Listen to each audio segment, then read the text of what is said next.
Our nuclear revenge. I went no contact with my narcissistic mother over a tea kettle.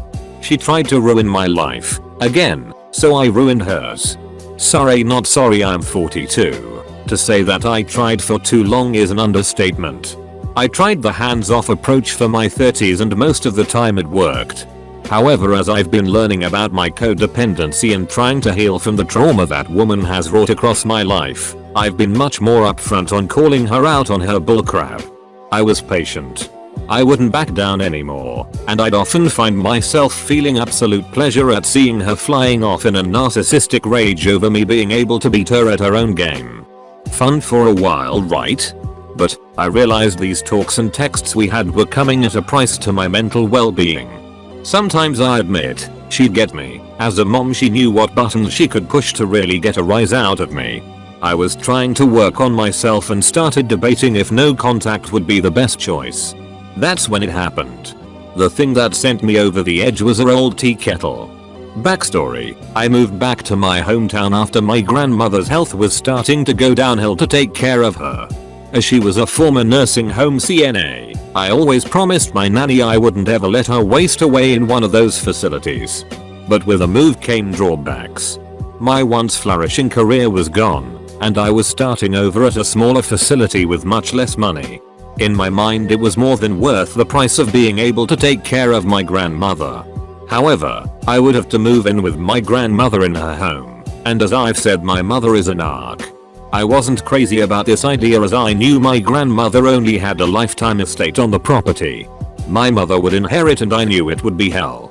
Before that though, I got 4 more amazing years with a woman who actually loved me and supported me, even through all the pain my mother inflicted upon me. Cue to when my grandmother finally passed. My mom sweeps into the home and starts to lay down rules and what I needed to do to stay in her home. Keep in mind, I had done all the upkeep to the house for the last 4 years. I paid for everything and never asked her for one damn dime of money. I know there's always a price when you ask that woman for help. So instead of bowing down and paying her rent to live in the house she wasn't even going to use, I made plans.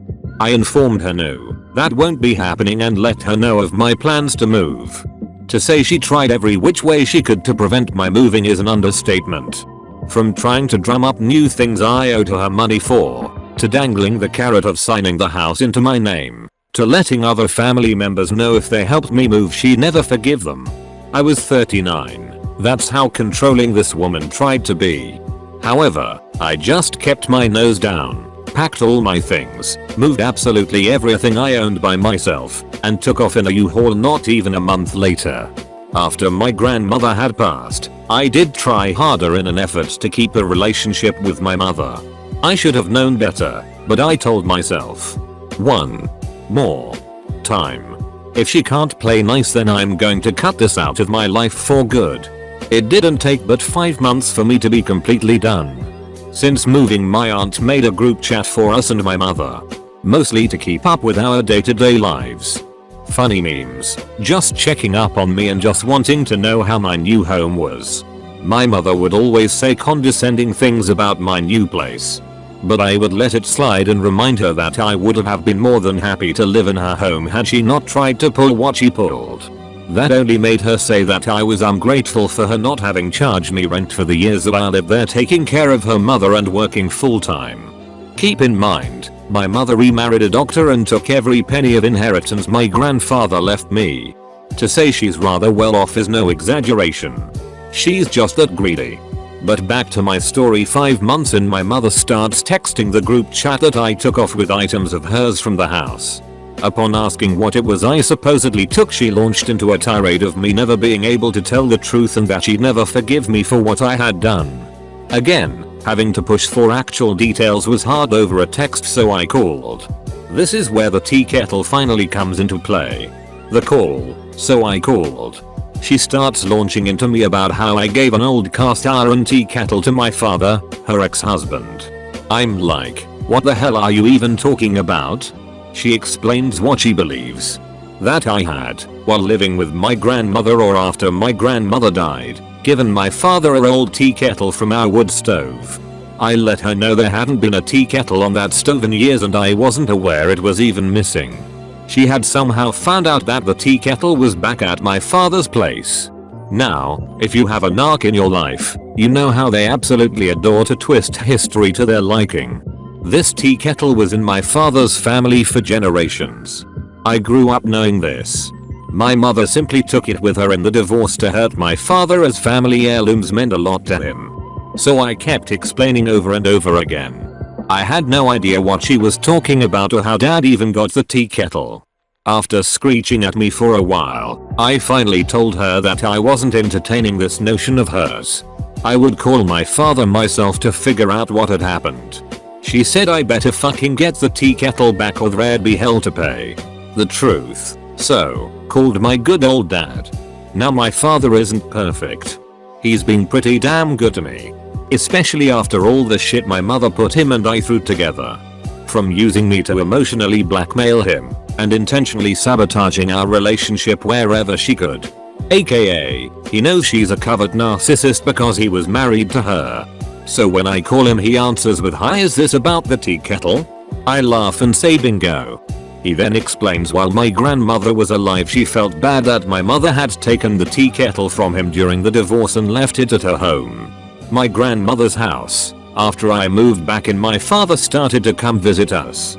He always loved my nanny, and she adored him as a son-in-law. They reconnected and he helped us a lot while she was still alive. He'd even visit when I wasn't at home sometimes. He said he noticed the tea kettle but never said anything about it to her until she brought it up one day. She told him to please take it back. She knew it was his and she didn't think my mom even remembered having took it, as she took almost everything from his house when they divorced. He was very grateful of course and took back the family tea kettle. Fast forward to years later when my father was talking to a buddy about their divorces and he was admitting that he finally got something back from her even if it took almost 20 years. They had a laugh, but the friend's now ex-girlfriend was charmed by my mother and told her about the tea kettle being with my father. Boom. She called him and started calling him a thief and that he knew that tea kettle was her family's and had never been his. He just called her on her bullshit and said, well hell, even if it didn't say my family name on it, possession is 9/10 of the law blah blah, and on no uncertain terms let her know that she would not be getting it back as it was his in the first place. She was livid and of course he was amused as she asked how the hell he got it in the first place. He explained my grandmother having gave it to him. But for some reason she fixated on it being my fault. I had to have been the one to give it back to him. I was the one who gave her family's tea kettle to her ex. Tiring story, isn't it? No, unnecessary and draining. Thinking that was when I realized I was done.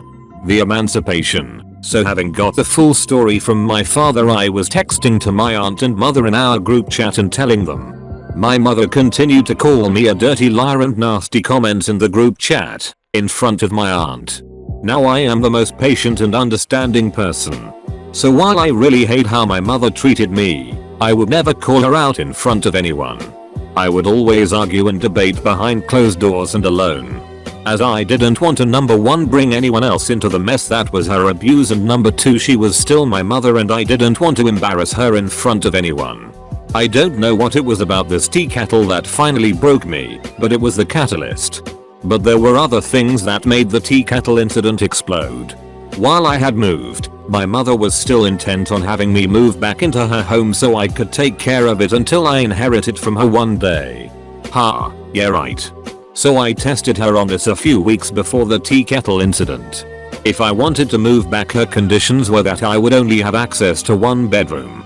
There's 3, but she and her husband are hoarders.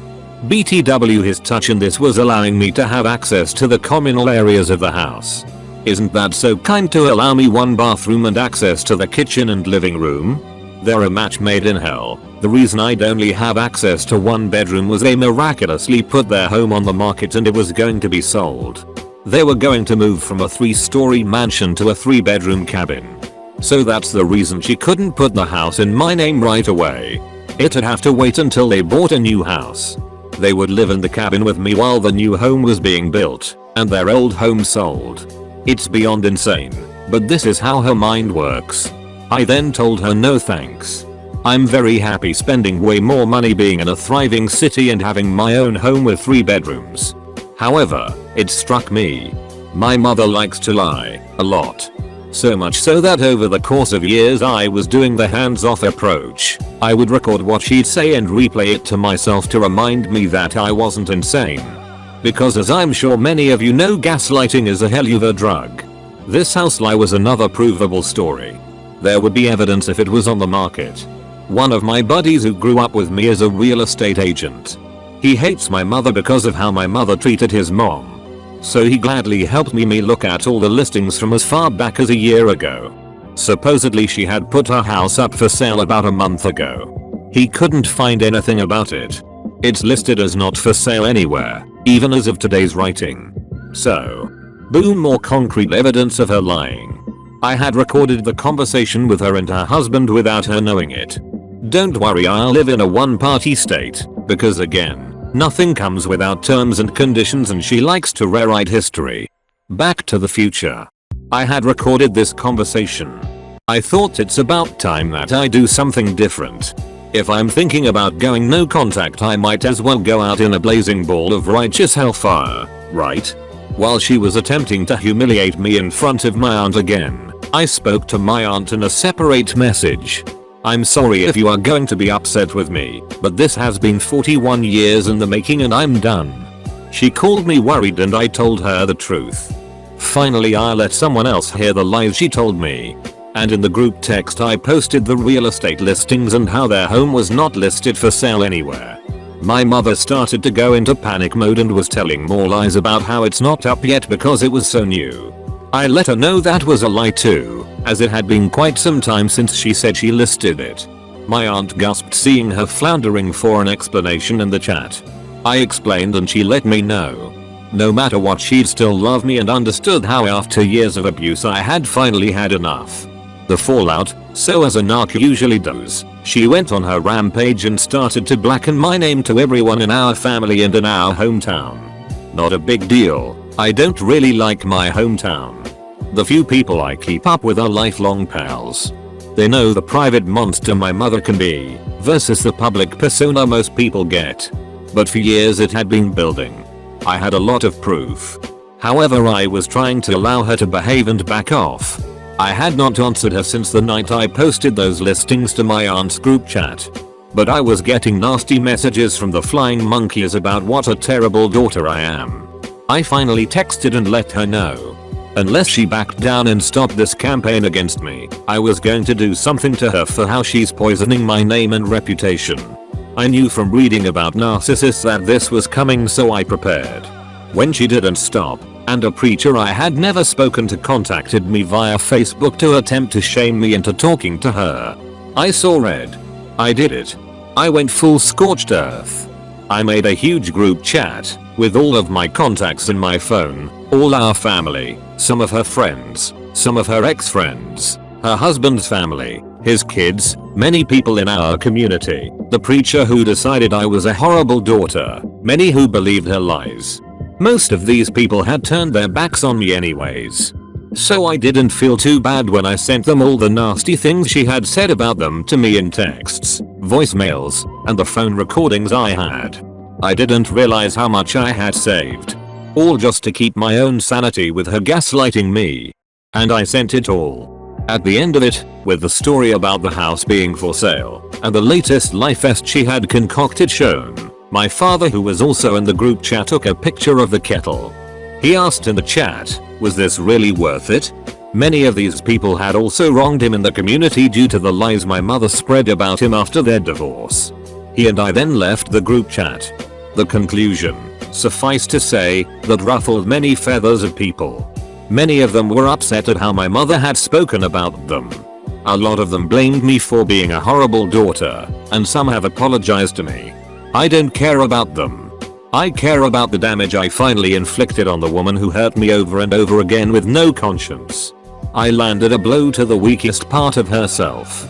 Her public persona. Her ego took that hit and now she can truly be the victim she's always claimed to be. All of this could have been avoided if she didn't lose her goddamn mind over an old rusty tea kettle that's worth nothing. Nothing but sentimental value, and not even to her. That tea kettle was just a conquest to her. A token of victory over her ex-husband. I went no contact that day. I have also cut off many of the relationships from the people in that chat even if they apologized. It's not that I don't forgive them, I just don't miss them. Maybe I'm a horrible person for doing what I did. But I can't lie and say it didn't feel good to finally show people what she's really like. I spent so much of my life trying to be the good daughter that when I finally broke, I broke hard. I hope you don't judge me too harshly for my actions, but if I had to over again, I'd pick the same every time. TLDR. Mother tried to blame me for giving a tea kettle back to my dad she had stolen. When she kept calling me a liar, I showed years of evidence of her trash talking and lying about our family and friends to them in a group conference. Went no contact and haven't spoken to her since. Much thanks to you Chichiro and you Sasha739 for the suggestion of posting in this subreddit. I appreciate y'all's kind words and encouragement. Edit. Thanks for making me aware of the run-on sentence. I admit I wrote this in a very emotional state and didn't edit clearly. I hope it's clearer to read now, even if it's a book. Update 1. I had some people asking for a picture of the kettle, so here you go. Tea kettle from hell. Update 2. I have learned, it's been about a month since I posted this, that my mother contacted my father and tried to play the I miss our daughter card. He informed her that I want nothing to do with her. And yes, before asked he did have her blocked. She called from a friend's phone. She keeps blaming my wanting nothing to do with her with me being brainwashed by him and my support group. He promptly hung up, and if she calls back on different numbers he immediately hangs up. I have changed my number since the fallout, so she can't contact me personally. More people reached out about a week ago. Some family to let me know they broke contact with her as well over what happened. Her credibility is shot. Apparently she's miserable and everyone knows it. I honestly don't want updates on her. I steer conversations away when she's involved or mentioned. This is going to be my last update. I really do appreciate all the thought-provoking and encouraging comments. They made me laugh, some made me cry, but all words were appreciated. Thanks for watching. Please press the like button if you enjoyed and the notification bell next to the subscribe button to never miss another video. Let me know your thoughts below. Bye.